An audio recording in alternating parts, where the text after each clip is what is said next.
So as promised, we're here with Kaizer's weekly progress report. For anybody who's tuning in for the first time, my name is Justin and this is Kaizer Dog Training.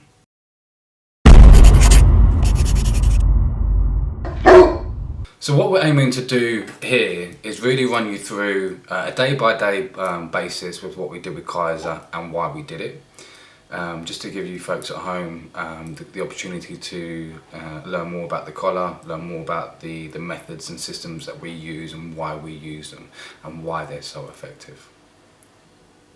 So again, for anybody maybe tuning in for the first time, doesn't know who Kaizer is and hasn't seen his before video, whichever platform you're currently watching this from, whether it's Facebook or YouTube, you can always go back to the video section and you'll find the Kaizer before video there.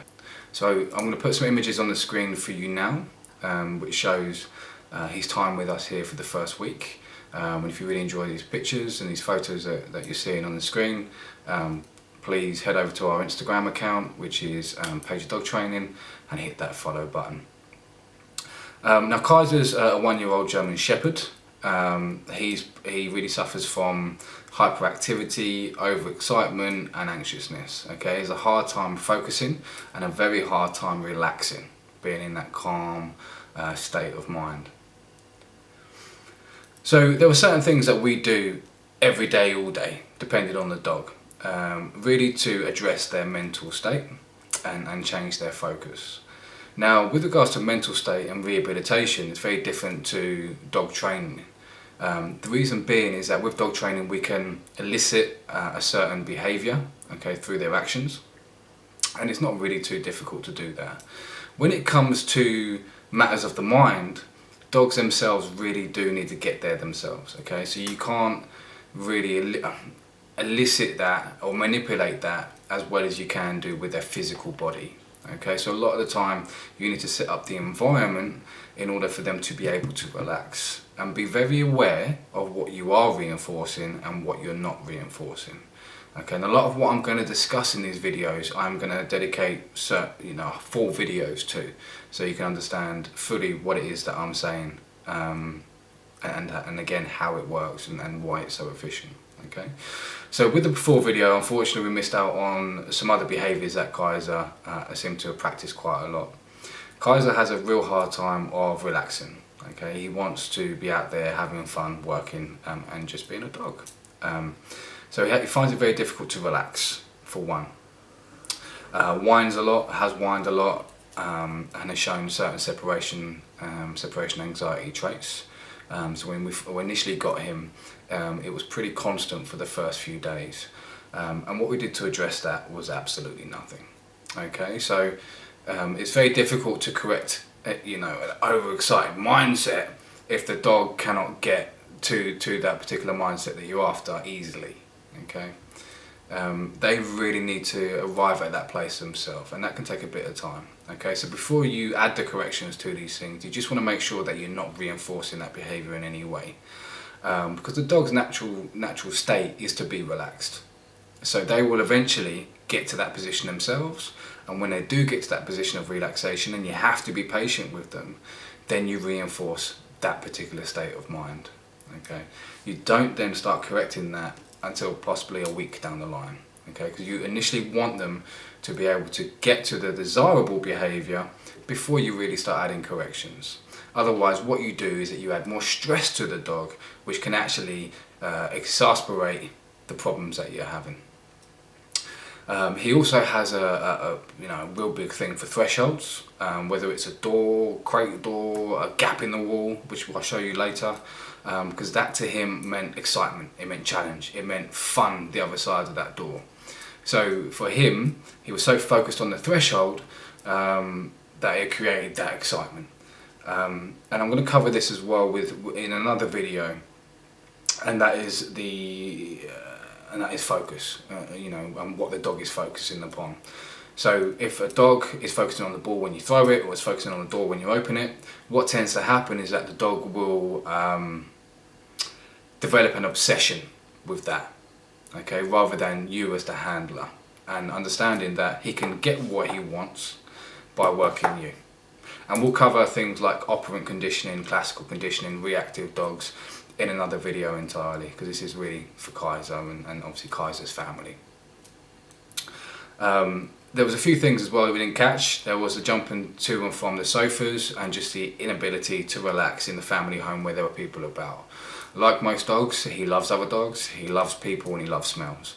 So when these things are about, it brings him to a heightened mindset, and it's very difficult to kind of bring him back from that. So we're going to begin with the introduction to the collar. So this happened after we picked Kaizer up. We drove him home, and before we took him into the house and introduced him to the house and obviously the other dogs within the home at the moment, I took him down to a car park which had no distractions. There was no cars there, no people there. It's purely just me and him, and obviously the environment and the smells of the environment. So whenever you introduce the collar, you always want to introduce it without the distractions. Okay, it'll make things easier upon yourselves and also the dog as well. Okay, so you're doing everything that you can to set the dog up and yourself for success rather than failure. So you hear me talk about this an awful lot, and I might even labour the subject in further videos.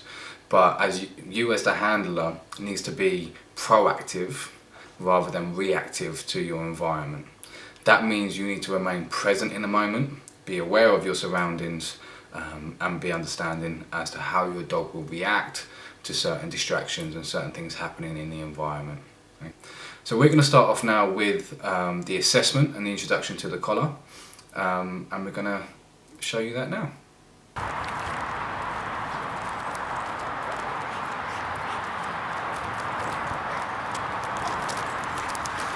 So all that I'm doing here is every time he reaches to the end of that leash and makes it tight, I'm hitting the pager, okay, and the pager's just vibration. It's like the phone going off in your pocket.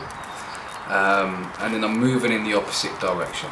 Okay, so what we're building here and what we're telling the dog is not to make the leash tight and to move in my direction. Okay, they're both behaviours that are conducive for both heel work and recall. Okay, so hit the end of the leash, hit the vibration. Hit the end of the leash, hit the vibrate, and I'm turning in the opposite direction. Now the reason why I'm turning in the opposite direction here is because it's much easier to get that leash loose than it would be to restrain him. Okay, dog's natural instinct is to move forward. I'm just going to comment here for a second. Okay, so what I did there is that I used a verbal command at, which I know his family had used, but it didn't really make much sense to him, or didn't really have any impact on him when it came to the treats. This dog is very food driven, and will do anything to get that food. And this food here is just his normal everyday food that that his family gives him. Okay, so we haven't had to use any sort of high quality treats or anything like that, and you can see how well he's responding already to just a pager. So what we're doing, we're introducing it in motion, because dogs love to be in motion. Okay, they don't really like to sit there doing nothing. They like to be active. They like to be out there sniffing things, having fun, and being a dog. So again, just coming back to why again I'm turning in the opposite direction, it's because it's much easier to make that leash loose than it would be to restrain them. And this is a really important thing for you guys to know as well, is that dogs have something called an opposition reflex. That pretty much means that if you pull them back, they want to push forward, and that's an instinct within the dog. Okay, and we always want to be working with what's inherent and instinctual within the dog. Okay, and in doing that, and in introducing the collar in motion and doing those things, what tends to happen is that you start building these really amazing positive connotations within your dog towards training. Okay, so again, I'm just hitting the pager as we turn, and the pager will turn him around with that. You guys responding really well to that. Okay, so the pager is focus on me, pay attention, don't make the leash tight, and move in my direction. And as soon as he does that, he's getting rewarded for that sort of behaviour. Okay. I'm only getting the treats out at this point. A lot of the time I don't work with treats in the beginning, because the dog's so excited or so hyperactive that adding any kind of treats or petting to the situation will just heighten that mindset. So once he starts relaxing and his mindset starts coming down, again I just hit the pager there, and again just to kind of ask him to focus on me and move in my direction. So once the mindset starts coming down, then you can start treating with food and rewarding that. It becomes very difficult, with a dog early on to differentiate what he's doing right and what he's doing wrong, if he doesn't or hasn't been taught what is the right or wrong way to do things. Okay, so adding treats to the situation can also make things worse if your timing isn't there with the dog.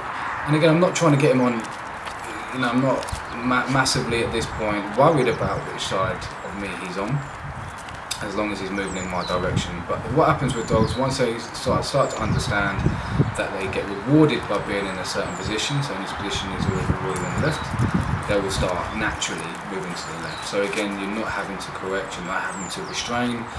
Everything that you do is positive towards the dog. So there's no real corrections here. The pager is more of a guide than a correction, and then he's being rewarded for being at that side of me, at that position. Okay, so here we're shaping behaviour, not defining behaviour. So at this point, I'm not telling him to heel. I'm just manipulating his behaviour to get him into the right position to then reward that behaviour. Once we've defined it, and I'm pretty sure he knows those, what he's meant to do, that's when the correction comes in. But you'd be very surprised as to how much work sometimes you need to do with these dogs, as to when they actually get what it is that you want them to do.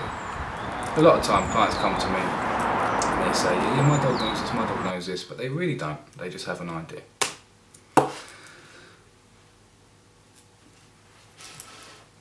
So now what we're going to do, or what I'm going to do in the video, is actually introduce him to the nick. The nick is needed in his situation very quickly because he's a very dangerous dog when moving through thresholds. He later on almost throws me down the stairs, pulls me through gates, I almost slide over, I fall over. So we need him to really kind of gain an understanding that we don't want that leash made tight in any kind of circumstances. And I'm going to cover this again in a later video. So what I'm going to do now is just play another video of the same session. There's literally probably about 30 seconds from what you've just seen to the video now.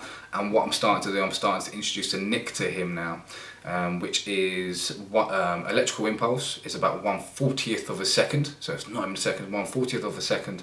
And what it does, it contracts the dog's muscles around its neck. Okay, it's not a massive shock, as what most people think.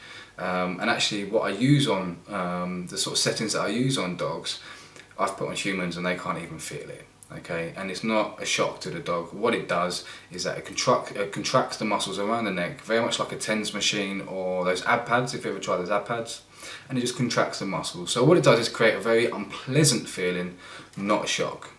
Okay, so what we're doing here is that we're creating expectation within the dog to feel this situation every time it comes to the end of the leash.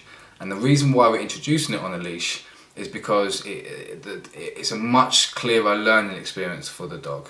Okay, and we're learning him to teaching him to turn that pressure off again by not making the leash tight and moving in my direction. So let's take a look.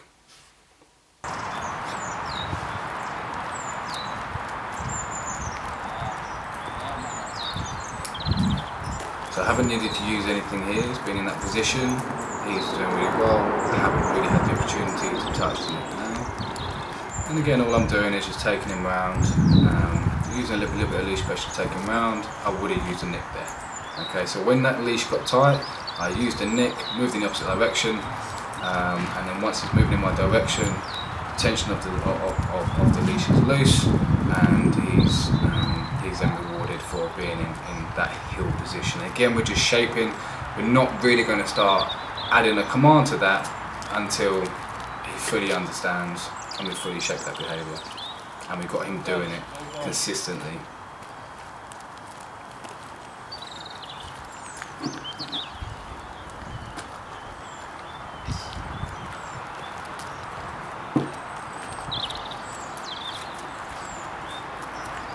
Okay, you can see the bit of the overreaction there.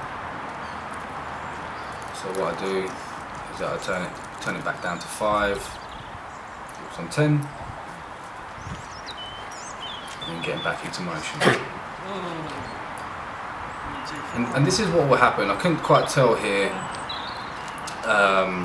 as to whether that was a treat because he likes to eat quickly and then shoot it out, or whether that was his reaction to the nick. So what tends to happen is that dogs will try to, initially they'll think that the actual stimulation is coming from the ground. So if your dog starts doing that and starts sniffing the ground, that shows that your dog is feeling the level in which you are using. Okay, and if your dog ever does overreact to the leash, to whatever setting it is that you're using, just turn it down a notch, a few notches, give it a go.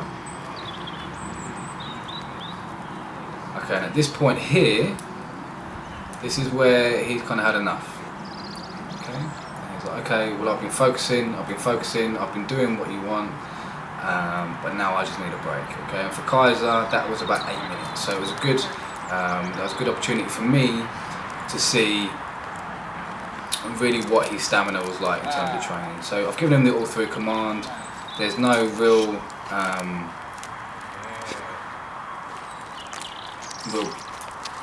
requirements placed on him, shall we say, and then he's free to go off and do what he wants, have a bit of playtime, chill out, and not focus on what it is that I'm wanting from him at that point. And this is really important to understand as well, is that when you first start training with dogs, if they're not used to focusing, if they're not used to working, they will have a certain length of stamina. That could be 5 minutes, 3 minutes, 8 minutes, 10 minutes, 15 minutes. It really does depend on the dog, their temperament, and what's been done with them before. When I initially picked up MJ, which is the American Staff, and you can see the e-collar introduction to him again, either on my Facebook or on my YouTube. It's only about a minute long. I would advise you to take a look at that. He was very, very short, so he has a much shorter stamina period than Kaizer does. So what we do with Kaizer now, I've kind of ascertained as to how long he can work for at this moment in time, and we're going to stop just short of that. So you always want to stop just short of when your dog starts shutting down on you, whether it's had enough, and you always want to stop at the point where your dog's kind of wanting more. Okay, so this is why I normally call this, the assessment period, because it really helps me to sort of understand the dog and what's best for the dog. So I've in essence not given him any command. I've given him an all through command, so he can go and do what he wants, not have to focus on me.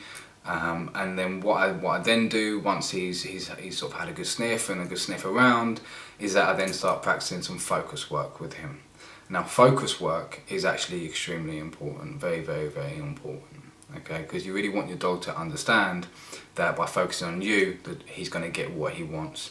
And this creates a synergy between, and cooperation between both you and your dog, and it stops that obsession that they get when, like I said before, when you focus on the ball when you throw it, or they're focusing on the door when you open it. You want them to understand that they're going to get what they want by working you. So we're going to move on to the next video. Again, this was probably about 2 minutes, 2-3 minutes. That Kaizer just needed a little bit of a break for, a little bit of a play. We did a bit of petting here, which I don't normally advise when you're asking a dog to focus. When you give the all through command, then by all means you can pet. And I will have another video as to how it's best to touch your dog in certain situations, depending on whether they're anxious and some really anxious dogs, or whether they're really heightened dogs, because you want to touch them in very different ways. But again, we'll go into another video on that entirely. But for now, we're just going to do some focus work and get Kaizer focusing on me for the treat rather than focusing on the treat. Again, that will breed obsessions with the treat rather than actually working with you as the owner to get that. So let's have a look at that video now.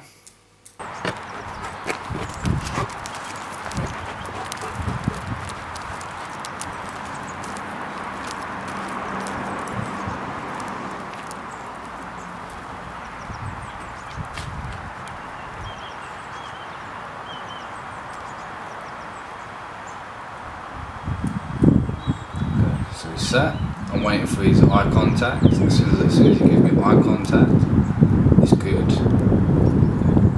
And then I treat.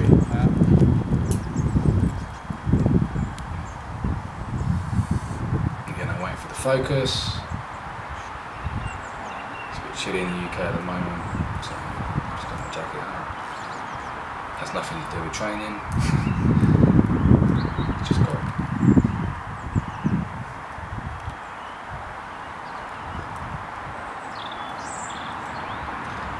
okay, so he's focusing, he's relaxing, it's good. My hands are up. And my eyes. Good boy, good boy. Then a yes. Okay. So the yes signals to the dog that he's going to get a treat. So I'm conditioning him at this point. And it's very important that when you do say a yes, your treat comes 1 second after. Okay, and he's starting to get the verbal commands as his mindset starts coming down. And I'm bringing the treat away from him, so I'm guarding the treat, which will then make him focus on me, and then I'm rewarding him for that. So every time he gives me eye contact, good, good, good, good, good, over a period of length of time. So good is the verbal marker for well done, keep going, and yes is good boy, all done.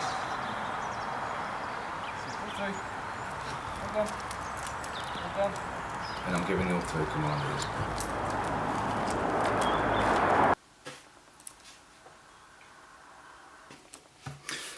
Okay, so day 1 we didn't get any footage of Kaizer. I was on my own that day, and trying to handle him and record is not a very smart thing to do, and it wasn't and will not be easy at all. So I didn't get any videos on day 1.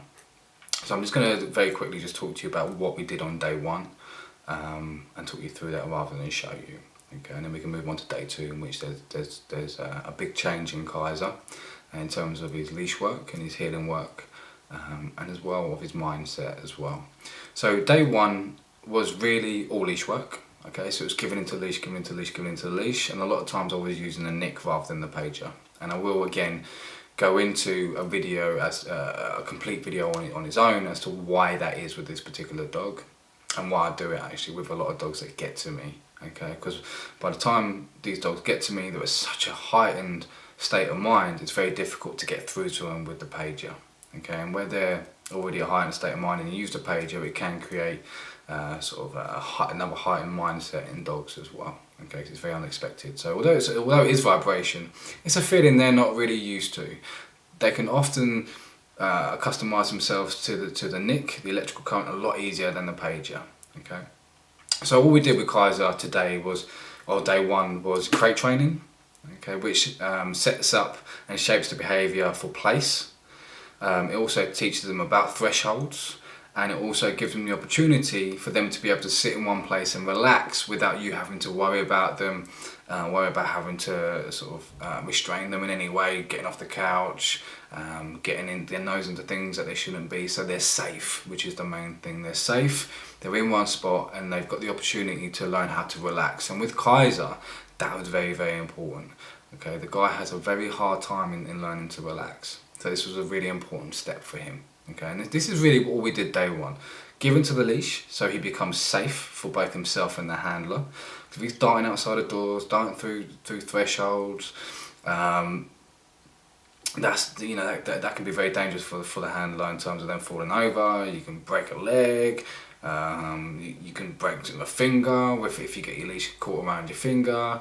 And of course, if he darts into a road or you don't have control, then you know the dog is going to end up in a pretty bad way, and it'll be a very unfortunate kind of circumstance to be in, and you just don't want that.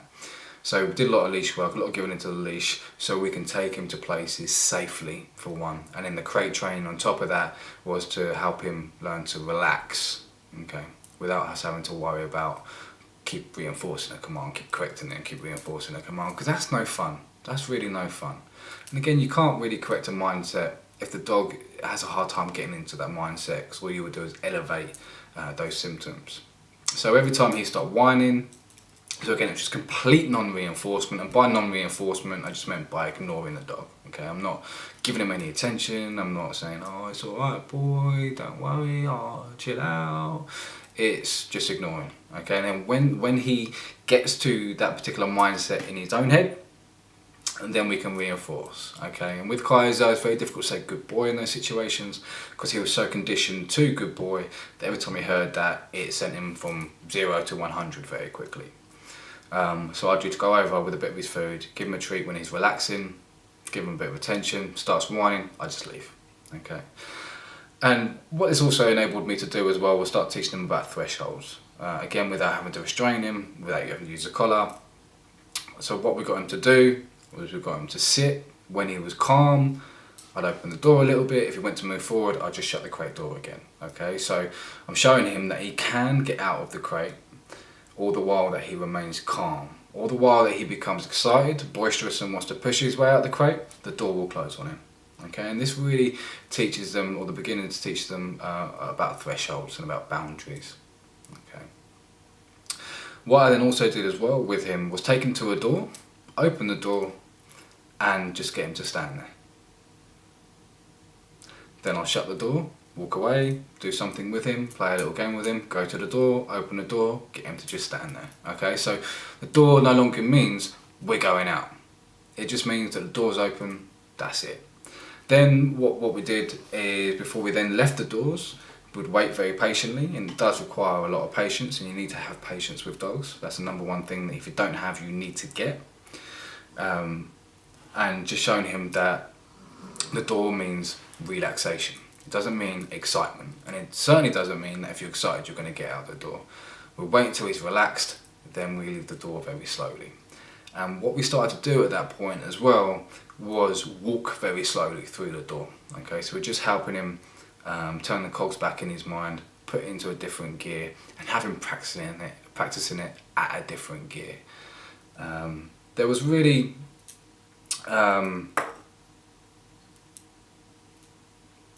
and this was really difficult for Kaizer, really difficult for Kaizer, but this is something that we've done every single day.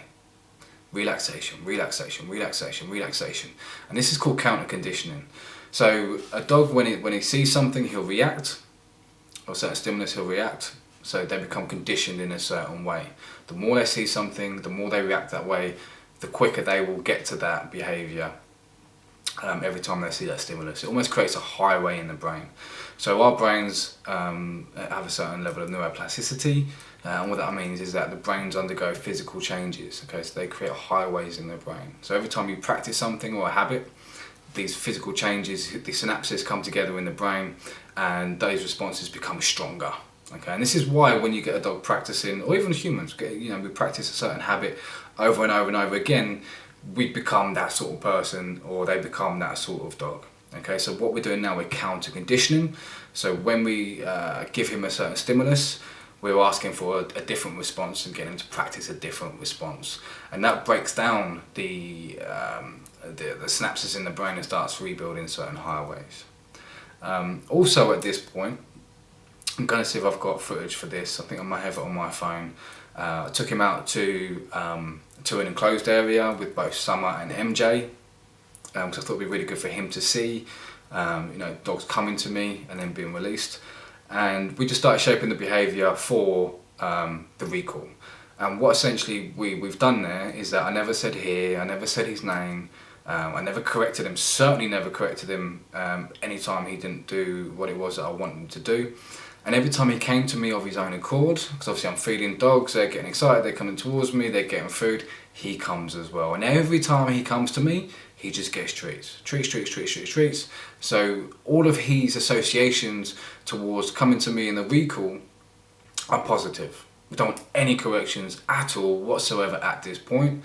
We're just shaping behaviour. Okay, so he's making his own choice to come to me. That's his choice. And whenever a dog or ourselves, we come to that decision or that choice on our own, the impact of that is phenomenal. Okay, and that's something that we always want to do in dog training, and that's why I love operant dogs so much, because they will be able to work through their own mind to try and figure out how they can work you and work their environment to get what it is that they want. And as soon as they do that, rather than be reactive, they really start getting what it is that you're asking from them. So if I do have that video, I will be showing it now. But if not, we're going to be moving on to day 2. Okay, so day 2 was a day where it rained an awful lot of the time.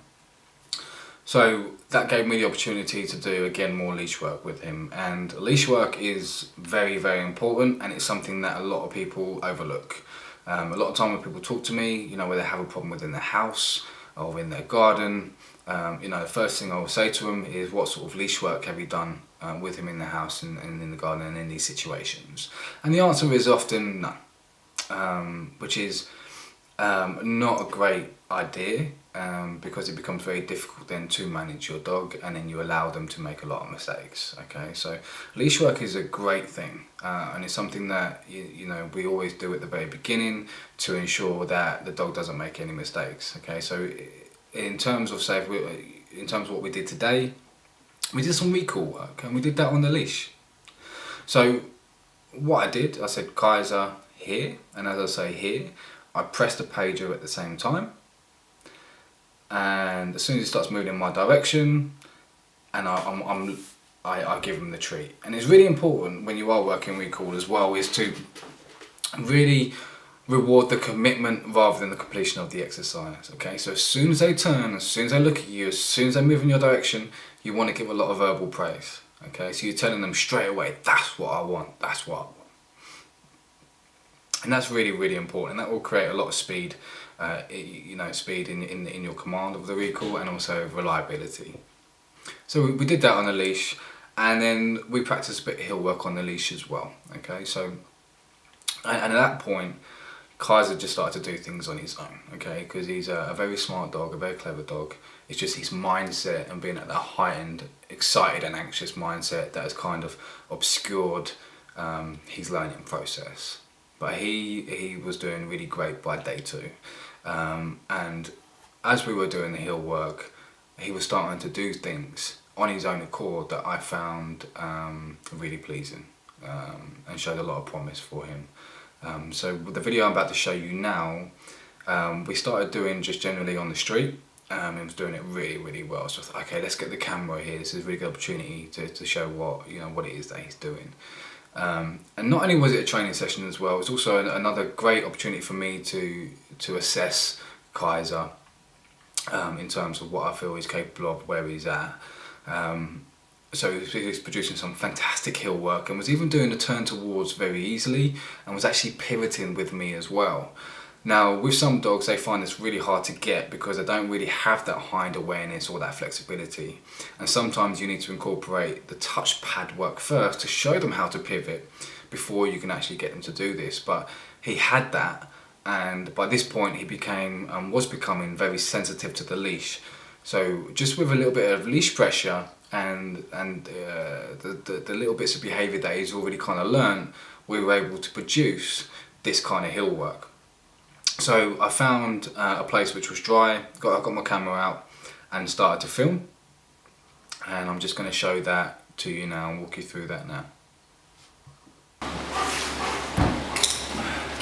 Okay, so this is the nice dry area that we've got, and we started working with him. Now, it wasn't as ideal as I would like it to, because even at this stage here, you don't really want any distractions. I mean, it really does depend on the dog, and at this point here as well, again, this is just an assessment. I didn't actually use the collar throughout this session here. I may have bumped the pager once or twice just to get his attention, because what was actually happening is that within these garages that I found, there was someone moving in upstairs, so they were consistently and constantly sort of moving in, and making a lot of noise and coming down to the line. So he did have his work ahead of him, but this is great. As you can see, what we've done with the turn towards, he was moving his hind around, and on top of that, he was paying a sort of a considerable amount of attention to me, considering what was going on in his environment. Also, what I was doing there as well was just testing him out for sort of leg targeting, seeing if he can understand that if I move with my right leg forward, that meant you don't go anywhere. If I move with my left, then we can move. Okay, I just wanted to see if he was smart enough to kind of get that. And what I did, obviously just a moment ago, we did see the touch. I wanted him to turn into a certain point of view. It wasn't a heavy touch, it was just a nice touch on his sort of loins at the back, just to kind of shift his sort of hind around and get him sort of moving in that direction. So all of that with regards to moving backwards and turning towards rather than away, that is all it's not conducive to moving forward. So again, getting a certain mindset with regards to what the leash means. It doesn't always mean move forward. What I want you to do now is just move in my direction and stay in a particular position. That's now what the leash means, and he's become very, very sensitive and very, very good at turning the leash pressure off. And again, I'm not using the collar at this, this stage, and I'm still trying to just find out, what he's going to be capable of.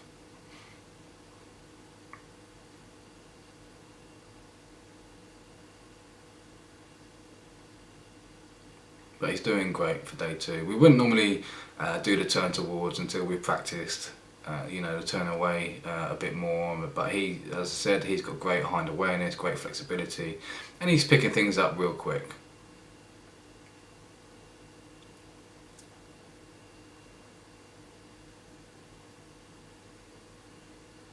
And again, I'm going to do a lot of videos with regards to heel work, because I think it's something that can be a lot of fun and very rewarding for the dog, and you can make it look real fancy as well.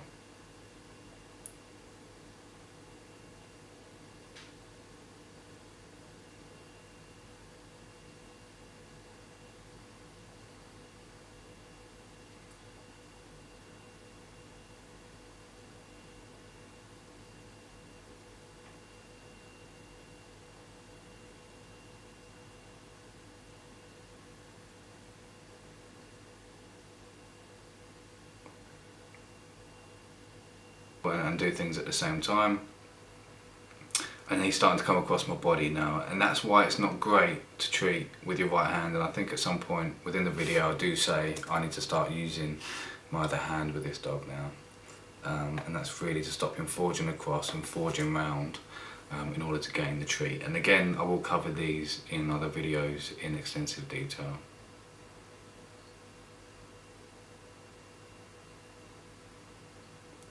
And there you go, there's me starting to use the other hand now, noticing that this isn't doing him great. And at this point now he's starting to kind of have enough, because I think over at this point, this was about a 10-minute period.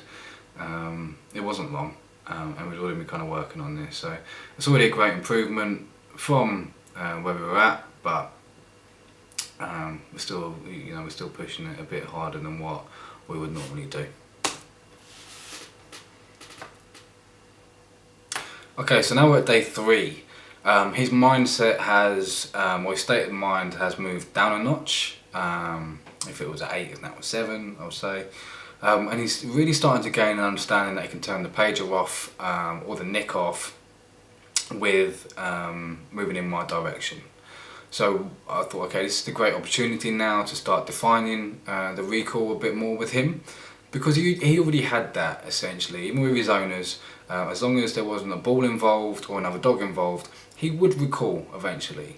So I knew he had that, and I knew he knew that, but it just needed a bit more reinforcement, which we were able to do first of all on the leash with the first few days.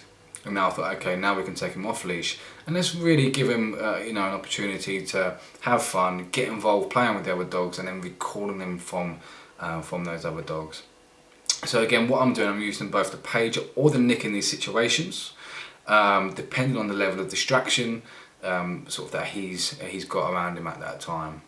So again, the page is just vibration, and nick is 1/40th of a second. We don't really use constant, although I do still condition dogs to constant in case we get a chaser. And in fact, I think it was this day, maybe it was even day 4, day 3, day 4, where at the end of our session, I think it was day 4, at the end of the session I had to use constant. So when it comes to day 4, I'll talk to you a bit more about constant, why we don't like to use it, why we don't really use it in a lot of cases, but why we still use it in some. But ideally, once the dog has or is doing the desired behaviours really reliably, we don't use it at all. Okay, it becomes very handy to have that tool when you're faced with a dog that likes to chase wildlife and is very quick when they start chasing wildlife. So day 3 we took them out. So again, it was just Kaizer here soon, and again, when I say here, that's when I hit the pager. Okay, so the dog becomes conditioned to hearing that command, feeling the pager, and moving in my direction real quickly. Eventually, the collar will come, or the stimulation from the collar will come a second after the command. Okay, and there is a big reason for that, and that's because we eventually want to move away from the collar and have the dog doing what we want to do without the collar involved. Now, whenever you give a verbal with a physical with the dog, eventually the physical becomes the trigger point. So once you stop sort of putting the physical with the verbal, they don't really know what's going on. Okay, but that's why the physical becomes, you know, that second after. So that your voice and your commands is the trigger point, and no longer the physical response through the collar. So I'm going to show you a video now. I'm just looking at what's ahead of us, and I think that there might be sort of a couple of clips for you. Just give me 1 second. Okay, yeah, so this was what we did before I showed the video. Again, we went into an enclosed area, we did everything that I was talking about. Kaizer here, page, Kaizer here, page, Kaizer here, page, Kaizer here, page. And every time he came to me, treat, treat, treat, treat, treat, and then all through. And the release command is something that's really important to give your dogs, because the dogs love black and white. They don't really like grey areas, and it can create anxiety in a lot of dogs having those grey areas. They like black and white. So once you recall the dog to you, you treat the dog, treat the dog, treat the dog, then give the all through command. So your dog always knows when it can leave you after that command. Last thing you really want a dog to do is to come to you and not kind of know whether it can go or not. And also as well, that stops, you know, a lot of people, you know, do have these pet dogs. It will also stop a lot of issues that these people tend to have. So, and this is what I've seen a lot, and it's really unfair on the dog. So if you do this, please be aware of this, and please change the way that you interact with your dog, and please introduce, you know, the break command, or all through command, all done, free. You can call it whatever you want. So when the dog comes into you, again, treat, treat, treat, treat, and you give that all through command. If you're not doing that, and then your dog comes to you, and then you allow it to go, and then you ask it to come into you, and then you don't give any command again, and then the dog goes, and then you reprimand the dog for going. That's unfair. That's really unfair on the dog. So what I'd like you to do is always give a break command. Always give some kind of command that lets them know they're all through. Okay, and you can start really building that early on. And something that you can do if your dog comes to you, gets a bit of treat and go, before you give the all through command, come, give a bit of treat, give loads of treats, make it a massive event, then all through. Then let it come to you, it's going to expect loads more treats, then give it the all through. Come to you, again loads more treats, let it go. Come to you, 1 treat, let it go. Come to you, 3 treats, let it go. So the dog's always kind of guessing, or not having to, guessing as to where, can I go, can I go, can I go? Right, okay, I'm going to just stay here now till it's all through. Because they then begin understanding that. If you bring a dog into yourself and you give 1 treat, 1 treat, 1 treat, 1 treat, 1 treat, it's going to come, no, it's going to get 1 treat, and it's going to leave again. Okay, it's boring for the dog. The dog knows what to expect, and dogs are very they anticipate a lot, and they're masters of spotting patterns and reading your body language as well. So that's something to consider. So I'm going to leave you with the video now, and this is us recalling Kaizer, from play. With both MJ and Summer. Enjoy the video. So at this stage, we'd already practiced this obviously within an enclosed area before going out, just to really kind of build that expectation in Kaizer, that he will be expected to recall. So what we have done is wait until he goes in the opposite direction, and 99.9% of the times that's when you're going to want to recall your dog. So he's moving away from you, and then you're recalling that. Okay, that will build muscle memory within your dog and build expectation within your dog that it will be recalled should be moving in that direction. You can also build boundaries with this sort of work as well. So if you don't want your dog going more than 20 feet away from you, record it every 20 feet, and eventually it will understand, okay, this is my boundary, this is as far as I'm going to go, I expect to be called after 20 feet or whatever it may be, and you're really the anchor point when it comes to that boundary. So wherever you are, that's where the 20 feet or 20 metre rule applies. So he's sticking close now because he's always been rewarded sticking close, and the reason why I moved back just there It's because, again, when I talk about the opposition reflex with a dog, if you move backwards, it will naturally pull them into you. If you push forward, they'll want to move away. Okay, so it's naturally inherent within dogs, and that's the games that they play. So he's sticking real close now because he knows he's going to get rewarded. And at that point there, he loves to guard, and there's a clip coming up in a minute. He loves to come in and be bolshy and try and get that treat because he's so food driven. At this point, this is 3 days in, so I haven't really corrected him at that moment for being so bolshy around the treat, because that will get him in trouble with other dogs. So at the moment, I just want him to understand that it's only positive. It's only positive responses that he'll get by coming into me. Once he fully understands that, that's great. I'll work on him being bolshy with regards to getting the treats in a separate training session, and then incorporate that. I didn't have to call him then just a second ago because he's built that expectation. Okay. And you've got all 3 of them sticking real nice and close. This is day 3 of a dog that likes to play keep away. And again, I stop, he expects it. And he gave me that sit naturally as well. I would never advise, when you are first teaching a recall, to call him in and get him to do any commands other than just come into you.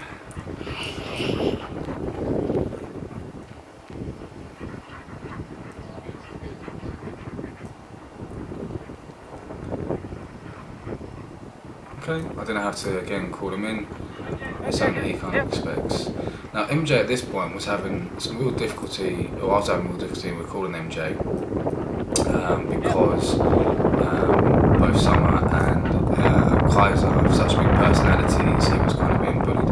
I think what it is actually, he was the same with Summer. So when I'm trying to treat him, he's coming in and it's making him a bit difficult. MJ, here! You see, he recalls much better when he's got the space to come in. Kaizer, sit.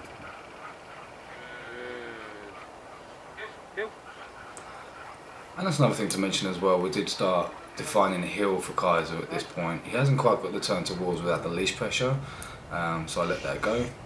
And that was just me claiming space and claiming some boundaries, with Kaizer before getting that treat. And again, I just want to sort of point out that when you are building the recall, when you are wanting to train the recall, there are several elements that you can do that will really help in the beginning. So when you do recall a dog into you, don't ask for sit, reward the commitment as soon as they turn to you, reward straight away as they turn to you, and move backwards when they come to you as well. Just those few little tweaks will really help with the recall. And again, don't ask for sit, don't ask them to wait. In the initial stages of building the recall, get them in, make a big event out of the reward, release them. Bring them in, give them a treat, release them. Bring them in, another event, release them. So they're just in, out, and you're getting the repetitions in, because you will be surprised how many repetitions a dog needs in order to learn a specific command.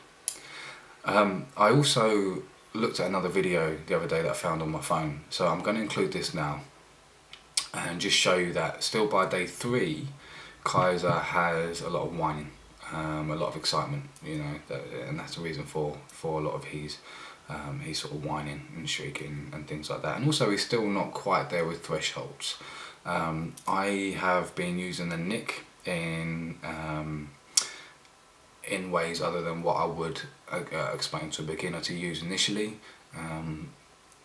But we're just going to show you, even by day 3, he still has these issues and they still need working on. Go on MJ, go on.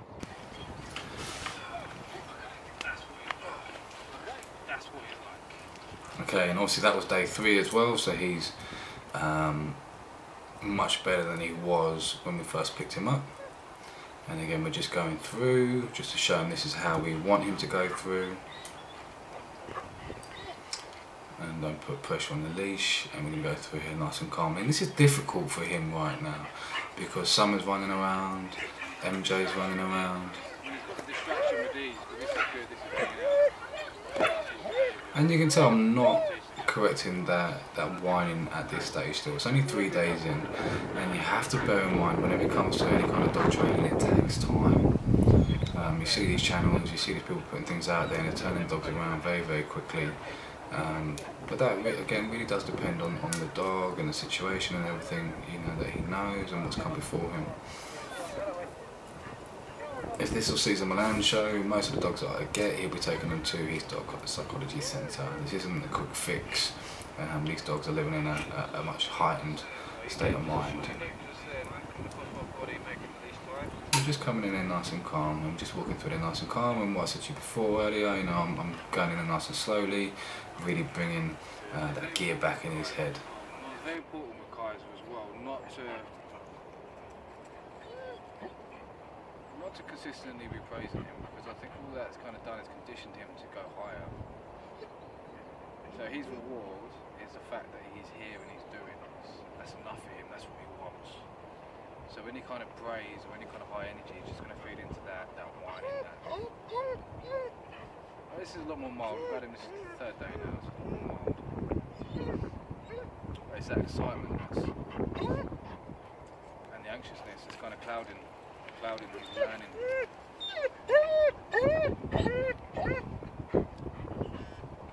Just a page. That's just a page and then that's just vibration. Doing an absolutely great job. MJ's been a teaser there. But this is good for him, you know. This is called counter conditioning. So he's seeing a certain, you know, certain stimulus, which in this case his dog's playing around. He loves nothing more than to play, and we're asking him to be, you know, calm. Sit. MJ. Sit. MJ. Sit. Look at that tail. MJ's loving life, though. MJ, here. MJ, here. Yeah, buddy.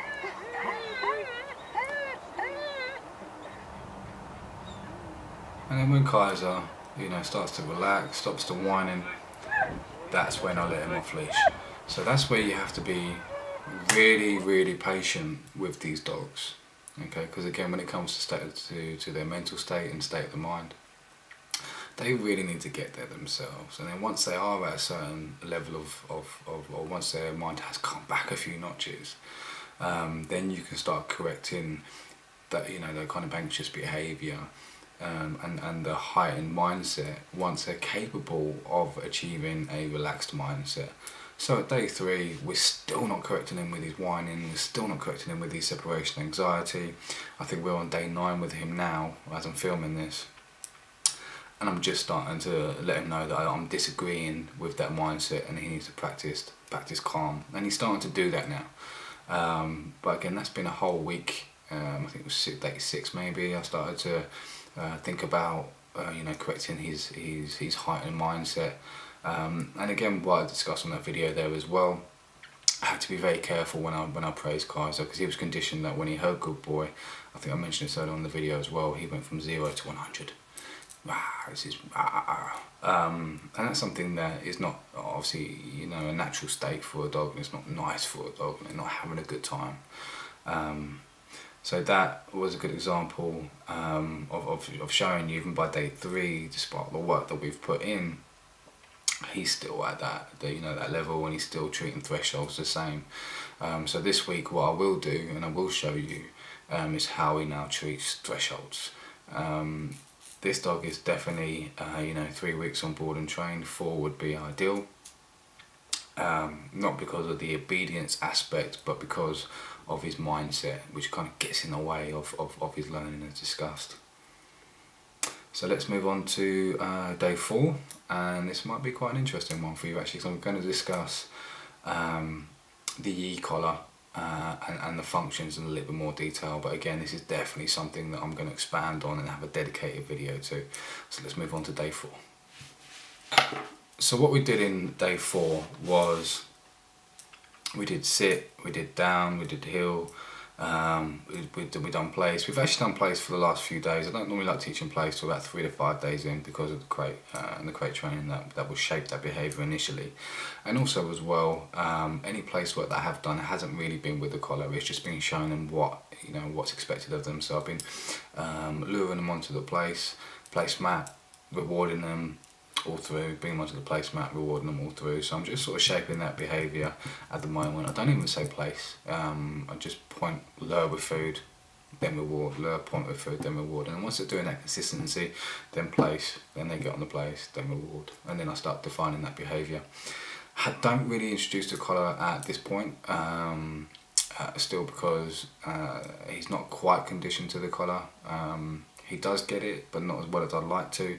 And if you do start using the collar quite heavily on things where the dog's stationary, then it can cause the dog to shut down, a lot of the time, because they want to be in motion.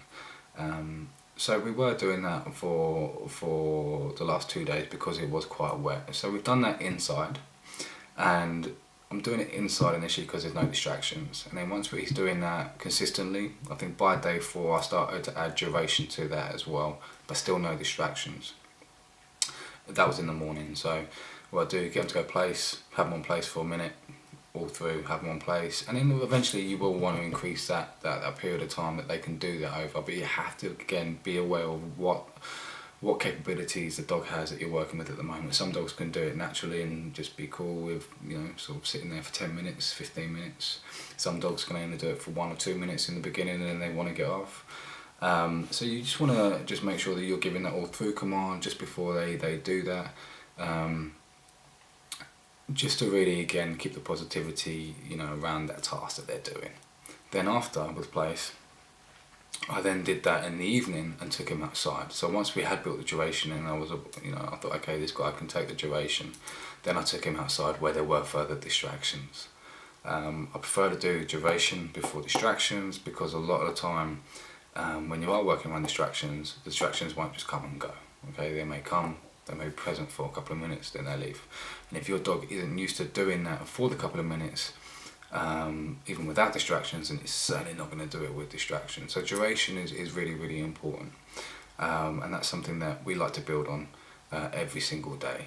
And every time we do it, sometimes, if we use place as an example, I may do it for 2 minutes, put it on place again, do it for 30 seconds, place again, do it for 3, place again, do it for a minute and a half, place again, do it for 2, place again, do it for 2, place again, do it for 3, place again, do it for 1, half a second, 30 seconds.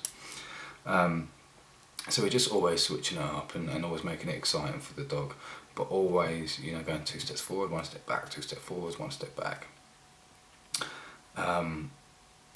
So that was the place work that we did in the beginning. Then I took him out on his own because I really wanted to have him conditioned to the pager. So when I took him out on his own, I was just recalling him with the pager, recalling with the pager, recalling with the pager, and without the distractions of the other dogs and having to manage the other dogs, I was able to give him sort of my full attention and focus.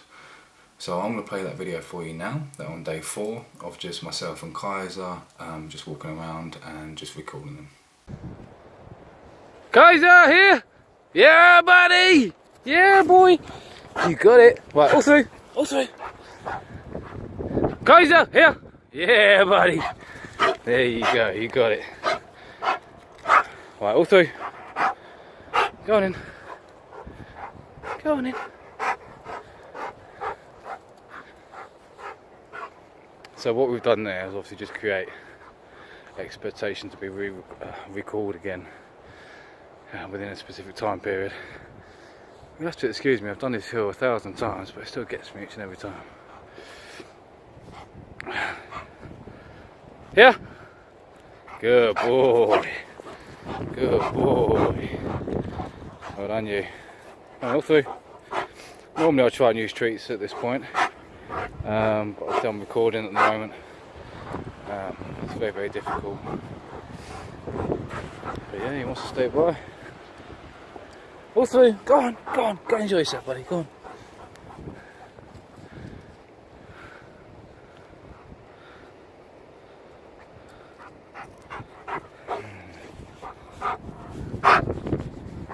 So yeah, there's no commands at all at the moment. I'm not around any dogs at the moment as well, but he can recall us around other dogs as well. He's good with this. MJ's the problem.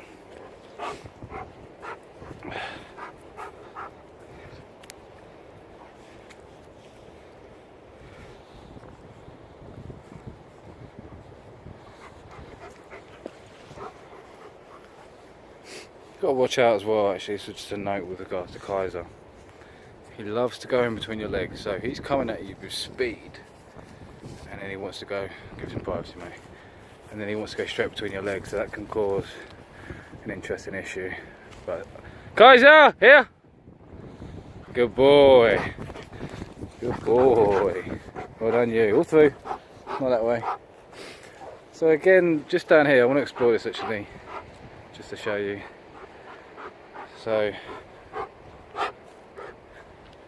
it's just a bottle and everything around here. I didn't know what was around here, so just called him up just to avoid a situation. Here you come, first time. So I'm hitting the page a lot this time.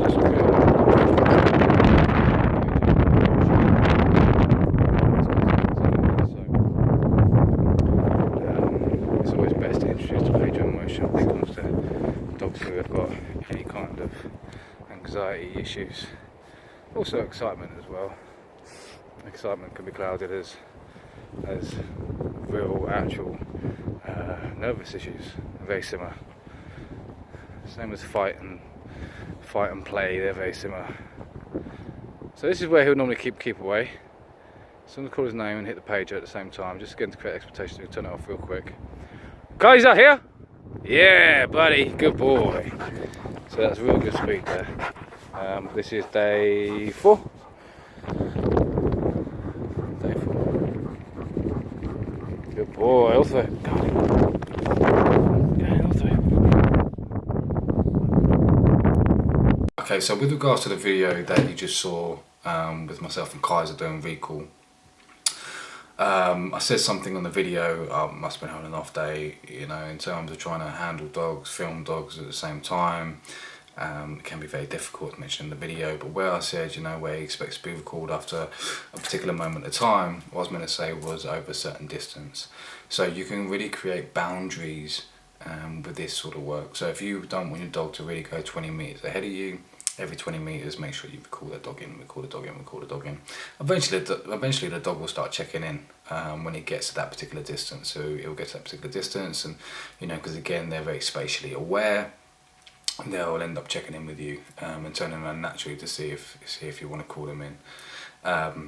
So that's really good to set up boundaries, and as well in terms of that, you are the anchor point in terms of that boundary. So wherever you are the X point, and then the 20 meters is obviously around you, or however it is, or however sort of the distance is that you want your dog to be. Somewhere I let roam quite a bit, as long as I can see her and I can see, you know, anything on the ground. So if you don't want your dog getting too far away from you, and then you not being able to see if they're eating something off the ground that they shouldn't be, that could be potentially harmful for your dog.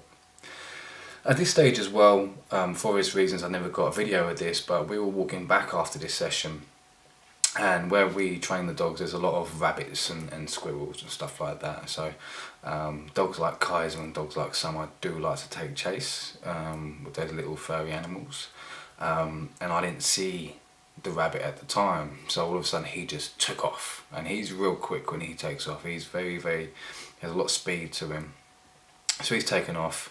I knew the pager wasn't going to have any effect, so I tried the nick, and I think the nick was set on about 30 at that time, and he wasn't paying any attention to it whatsoever, and he was getting further and further away from me.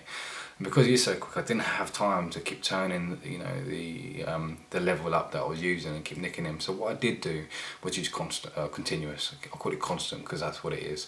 So I used continuous, and I bumped that. I think I bumped about 2 or 3 times, and I could see in the distance and through the hedges that he sort of, you know, was able to come to his senses and come to a stop. He then turned to see where I was, and I could see in the distance, and then I just followed through with the pager. He then come storming in my direction, and as soon as he moved in my direction, I let go of the pager, and that brought him back to me. So that was enough by day 4 to stop him chasing rabbits and wildlife, which can be very difficult indeed. But with the continuous is a very different feeling to the nick, although it's similar, and again a very different feeling entirely to the pager. And it's for reasons like this that I do condition dogs to the continuous button.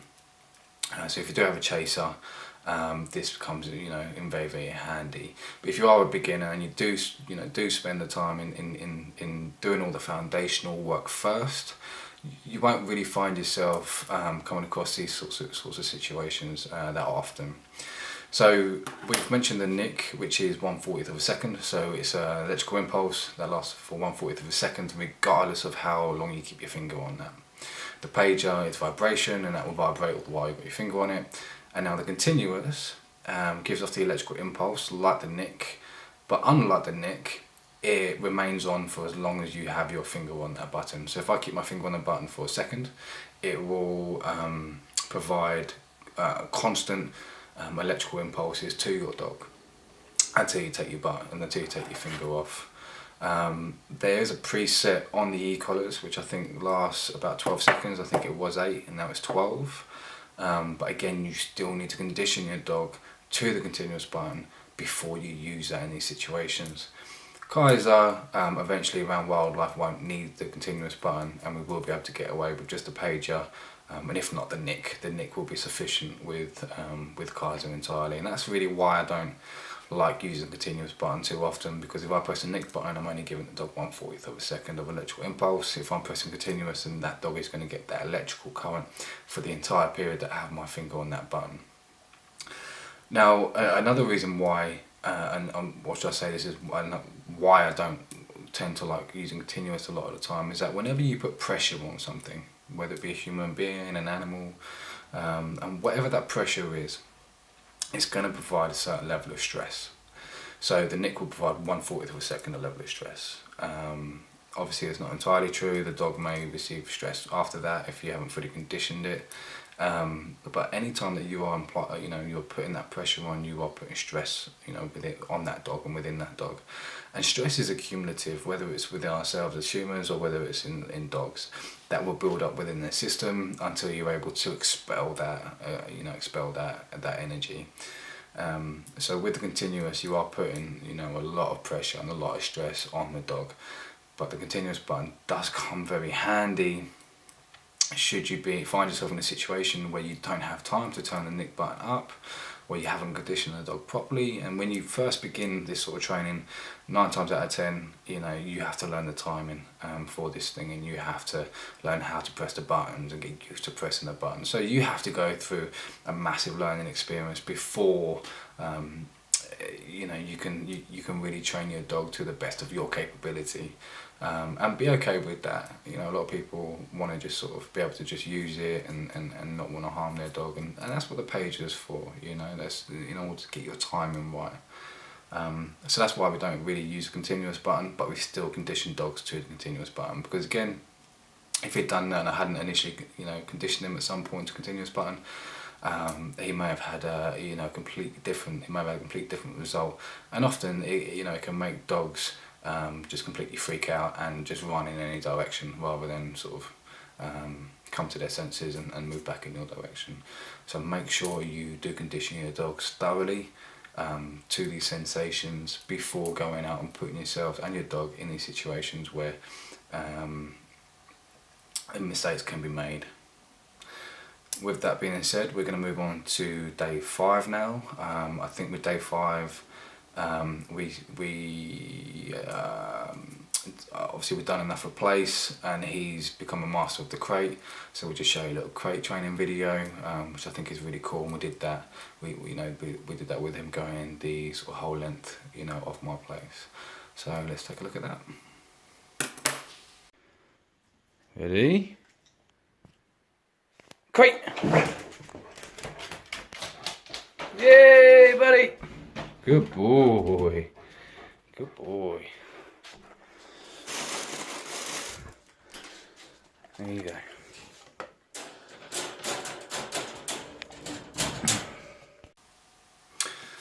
So that was just a fun little video of putting together sort of place and the crate training over the sort of 4 days that we've had him. Also on that day, we did a lot of duration on place work. We took him out into a field where there were people walking around and dogs walking around, and having him on place because he's now capable of doing that. And we started to use the collar as well in order to really reinforce that place command when he breaks.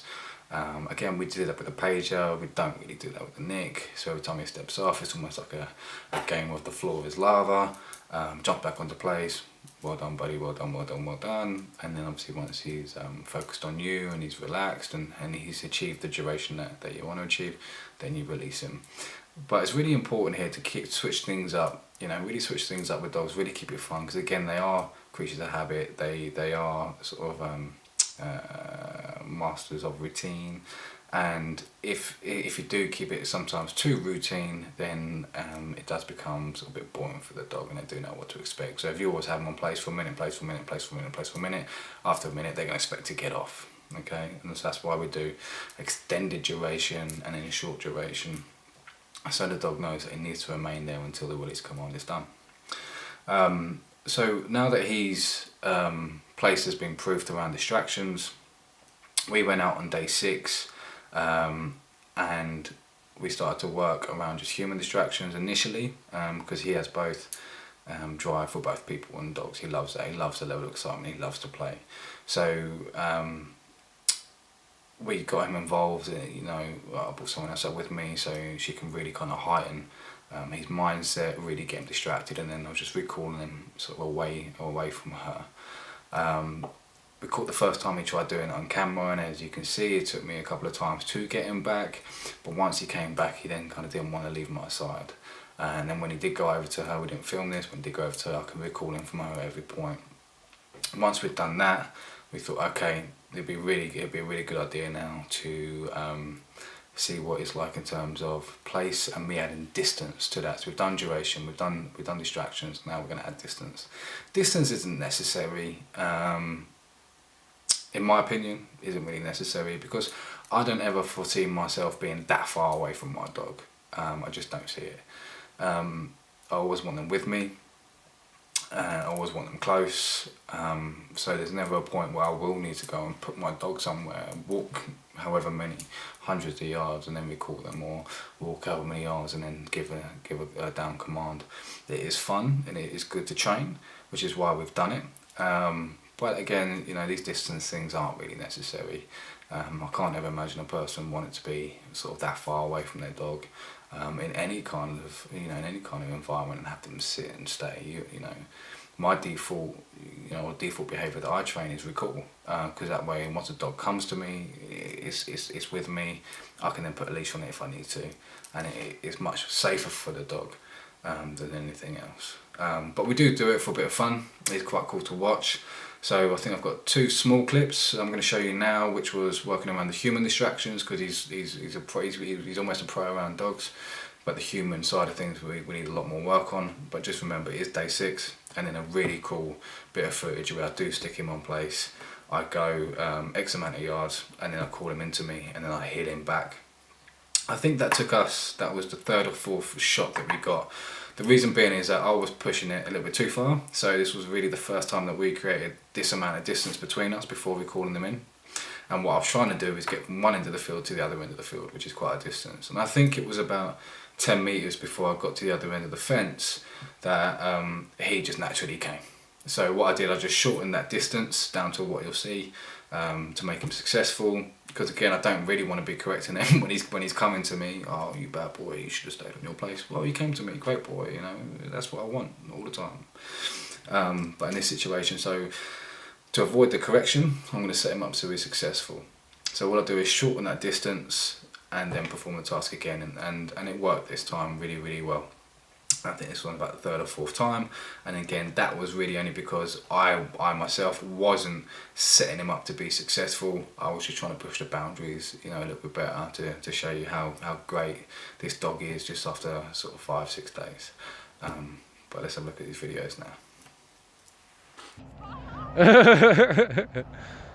Keep going. Kaizer! Here! Here! Come on, boy! Here! Come on! Good boy! Good boy! Well done. You were into that, weren't you? Yeah, you were into that. Oh, come on in. Also, go on in.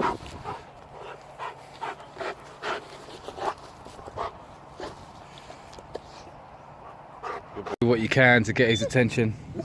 We've got another dog coming in, maybe, so. Go and get it, go on.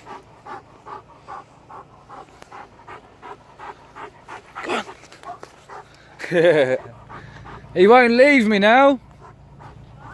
He won't leave me now. Go on. Go on.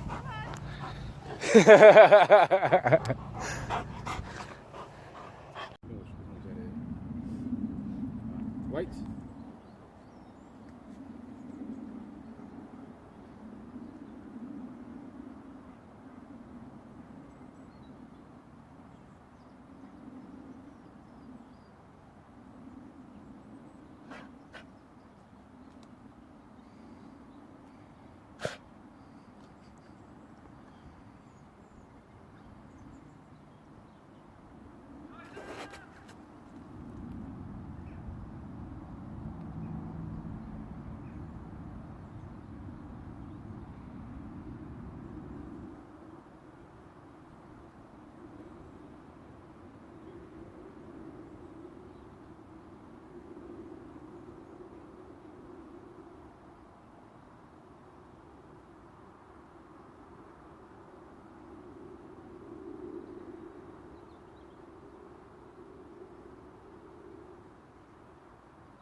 Yes, it is. It's all through, buddy. Good boy. Okay, so that was day 6, and I really want to mention at this point as well that when we're at the home, obviously we're still continuing things like place, duration on place, sit, down, thresholds, relaxation. These are things that we have been practicing all day, every day. And I will be doing videos specifically for each one for you, so you can see a little bit more, see it in more detail and step by step as to what it is that we're doing with these certain tasks, and how we elicit certain behaviours, and how we can manipulate, you know them to do the things that we want them to do very happily. So at this point as well, you know, it's a good point that we could start addressing his toy guarding. So whenever he had a ball, he would literally play keep away. So he'd grab the ball, bam, he's away. So what I did is that I put him on a leash inside the house. I gave him the ball, tested him, said out, leave, see if any of that would take effect. Nothing really kind of took effect. He kept hold of that, kept wanting to move away. So what I did do is say out, and then I hit the pager. He dropped the ball. Then I give him lots of praise, give him the ball back. Out, pager, drop the ball, give him the ball, and after a few repetitions of this, he just naturally just dropped the ball when I said out. Okay, because it's important to say that he's the sort of dog that can achieve these results in his time.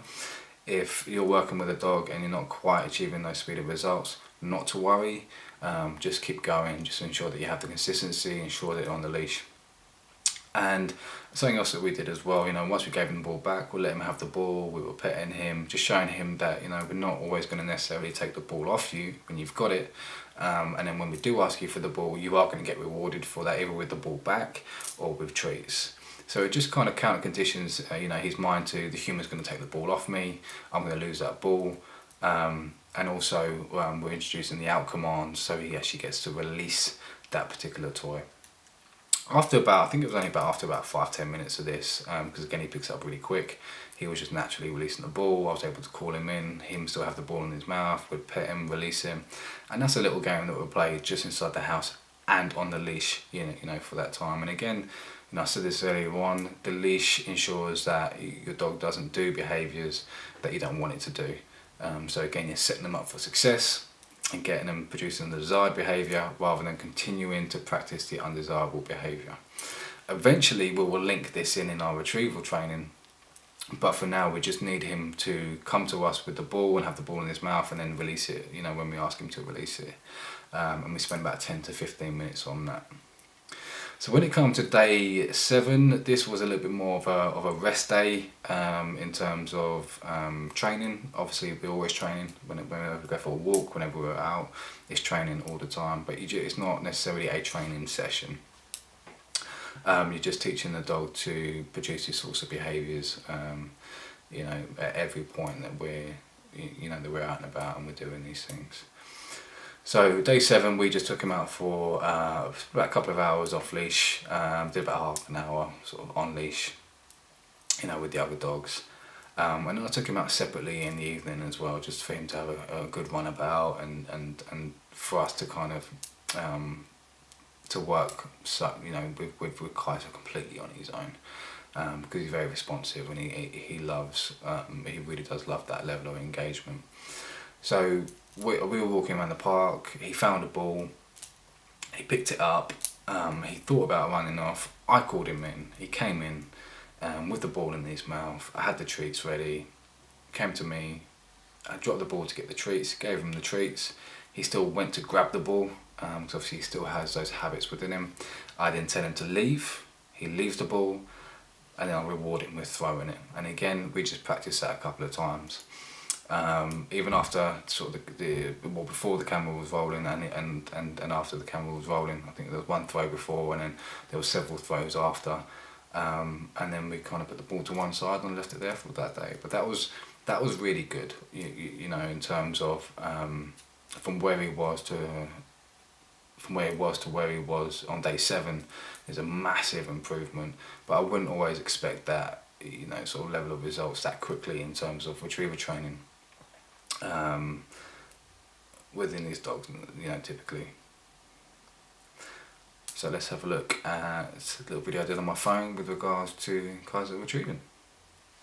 Ready, buddy? Sit. Good. Here's what I've got in.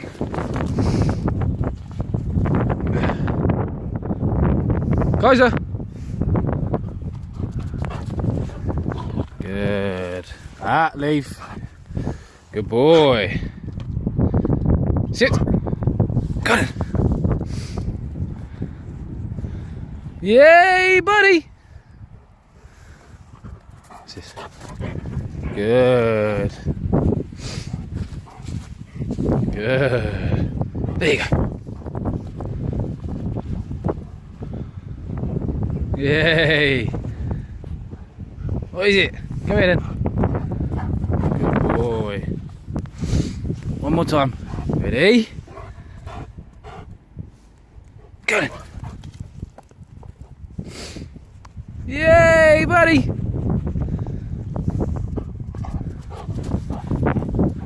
There you go. Good. Oh, just going too fast. Catch. Well done. Come on in. So that was Kaizer day 7. So if you go back to the before video, you'll see that he loved to play keep away. It was very difficult for calling them in with regards to that ball, and you see by day 7 he was doing that nice and easily.